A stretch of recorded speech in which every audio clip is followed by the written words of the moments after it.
escritora, e sejam todos muito bem-vindos ao programa de Prosa com a Rosa, que é também o nome do meu blog, né? Venho prometendo essa conversa já há um bom tempo no site, peço desculpas, né?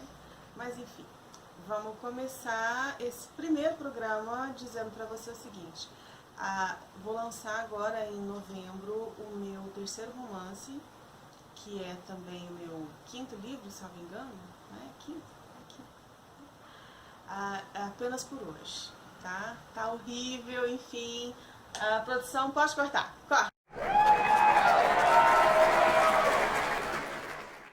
Eu tô nervosa, nunca gravei porcaria nenhuma e vai ser assim que esse negócio vai sair, porque a Prosa com a Rosa é assim mesmo.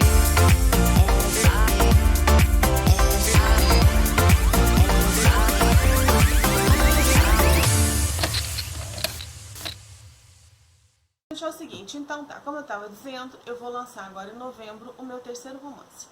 Ele se chama Apenas por Hoje e vem na esteira, né, de romances muito legais que vocês podem conferir no meu site www.rmferreira.com. Primeiro, Mar de Desejo, que conta a história avassaladora entre a doutora Juliette Blair, uma bióloga marinha, e o Hank Caruso, que é um arqueólogo. Uma coisa. E eu gosto muito do Hank, depois eu vou contar a história pra vocês. Eu gosto muito do Hank porque ele chora, sabe? Sabe o homem que chora? Ele chora. E ele é um homem enorme, ele tem mais de 1,90 m de altura, ele é loiro, tem um olho. Ele é azul, o olho ele é bem clarinho, né? E ele é completamente apaixonado pela doutora Juliette Blair, e ele não tem medo de falar que ele gosta, entendeu? E ele também não tem medo de chorar por amor. Depois de Mar de Desejo, eu lancei O Diabo no Fundo da Sala. O Diabo no Fundo da Sala, a paixão de muita gente, é a história do Pedro Henrique Braden, ou Braden, se assim você preferir, vai do gosto.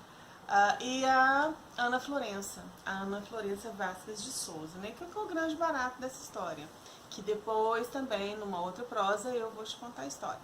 O barato é que eles têm uma diferença de idade bem grande e a Ana Florença é professora dele, você entendeu? Agora você imagina. Por isso, O Diabo no Fundo da Sala. Tá lá um dia, ela, uma professora nova, numa escola super tradicional da cidade de Uberlândia. O romance passa em Uberlândia. E daí aparece um novo aluno, enfim, ela chega e tá lá no fundo da sala, aquele diabão, né, enfim. E ele faz da vida dela uma novela, né. Além desses dois romances, a coletânea de contos, 4 contos eróticos, e é sobre um desses contos que nós vamos conversar hoje. Esses contos é uma coletânea dos 4 contos mais acessados no meu blog, o antigo blog Calcinha Molhada, que foi onde eu comecei a escrever, né? E é onde eu também publicava crônicas eróticas, que foram lançadas aqui nessa coletânea Crônicas da Calcinha, que é uma referência ao blog Calcinha Molhada, né?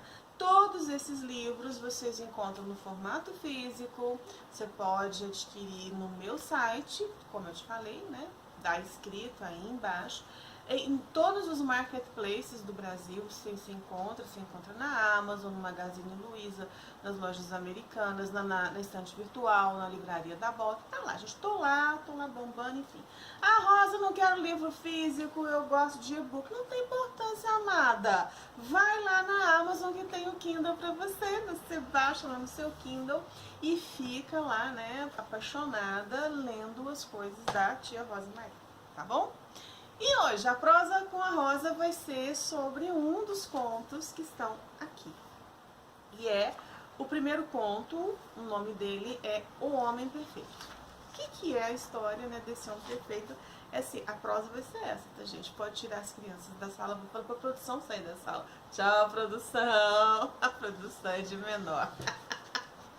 Então, o que é a história, né? A história, se for para resumir para você, é uma história de uma moça que encontra um rapaz que ela nunca viu na vida e eles têm um encontro erótico tórrido, né? É uma fantasia, é claro, né? Quem não tem a fantasia de envolvimento intenso com um homem de uma mulher, né? Ou homem, tanto faz, não importa. Com um homem que você nunca viu, sabe aquelas atrações imediatas, aquele negócio que acontece assim, né? Esse é o pano de fundo da história. Mas qual que é a grande graça da personagem? Né? Assim como de resto, a maior parte das minhas personagens. Né? Ela é uma de nós, entende? Então, qual que é dessa menina? É uma moça, uma mulher, né? Ela está indo para uma sessão de terapia. Ela está indo para uma sessão de terapia, uma tarde, uma manhã fria de inverno. A terapeuta tinha pedido para trocar o horário, enfim. E é uma moça que passou, né, por diversos relacionamentos péssimos, inclusive sexuais, né? E ela está fazendo terapia, não é por acaso. Então ela está, né, esperando o horário, está numa banca de revista, quando ela vê o rapaz, né? O rapaz que é um homem bem diferente, ele é um homem bem exótico. Ele com a descrição dela, né, se ele fosse descrito no século XIX, ele não passaria de um mestiço, de sangue sujo, né, que é todo aquele racismo muito próprio da época. Né, e eu vou ler para você um pedacinho. Né? Vou ler o conto inteiro? Não sei, né? Vou ler um pedacinho, não sei. Então vamos lá. Eu esperava pacientemente pelas 10 horas, flertando as manchetes na banca de jornais. Por um motivo que não consigo lembrar, minha terapeuta não pôde me atender na sexta-feira. Havia me pedido que eu fosse no sábado pela manhã, se eu não me incomodasse. Concordei. Eu iria criar casa por conta disso. Eu o percebi assim que chegou, colocando-se entre um mexerico de novela e um atentado na Síria. Não se tratava exatamente de um homem bonito, mas era, sem dúvida, o exemplar masculino mais charmoso que eu já tivera a oportunidade de observar. Com exceção de um cachecol xadrez jogado com displicência ao redor do pescoço, vestia-se todo de preto, calças justas, suéter de gola alta, jaqueta de couro. O rosto era exótico, de formato quadrado, com leve amassado no queixo.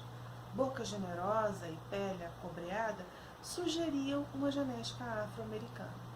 Cabelos rigorosamente lisos, muito pretos, e olhos levemente amendoados denunciavam uma indiscutível mistura asiática.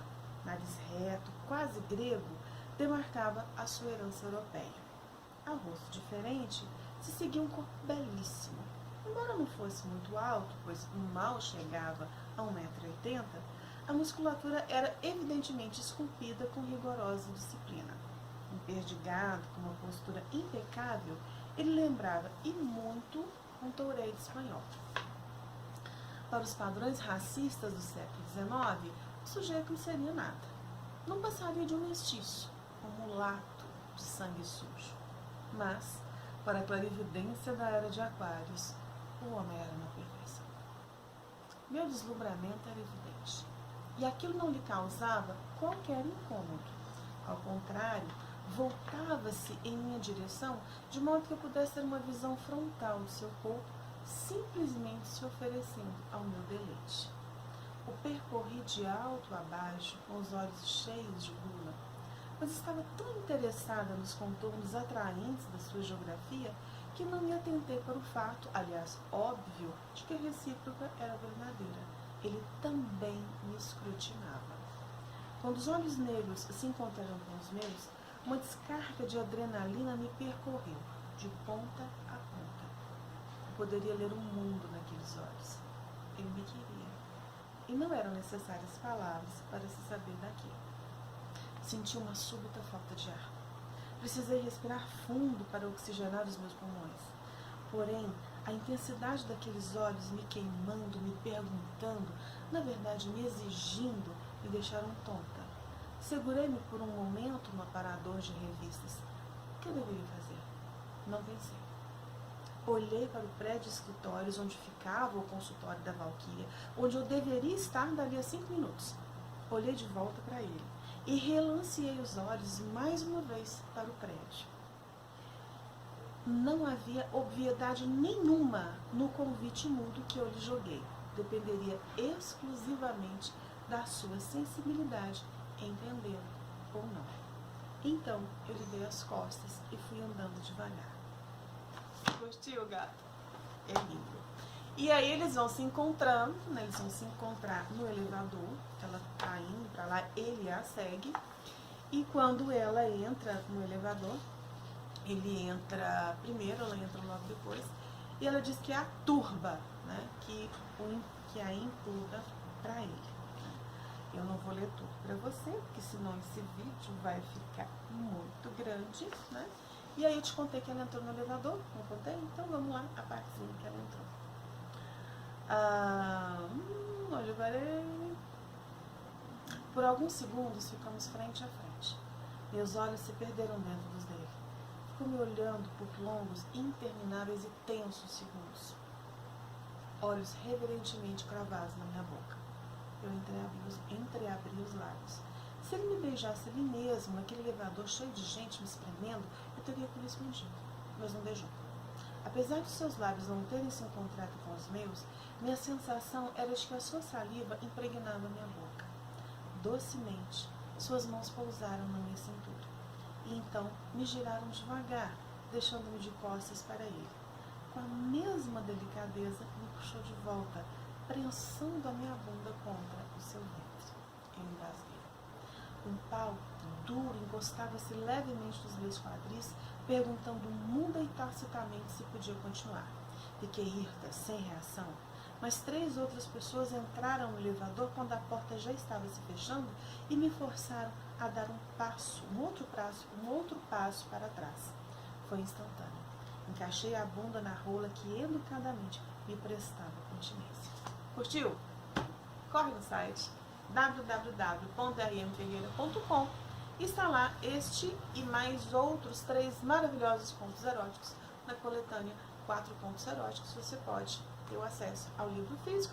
Se não gosta do livro físico, tá na Amazon, tem o Kindle, tá bom? Ou para você poder baixar no seu Kindle, tem os com as crônicas da calcinha, o diabo no fundo da sala, Mar de Desejo e agora em novembro, apenas por hoje, tá bom? Te espero na próxima semana para mais uma prosa com a Rosa, aonde nós vamos conversar sobre uma dessas histórias aqui, que eu vou ler um pedacinho para você, tá bom? Beijo enorme, meu amor, minha amora, até a próxima semana.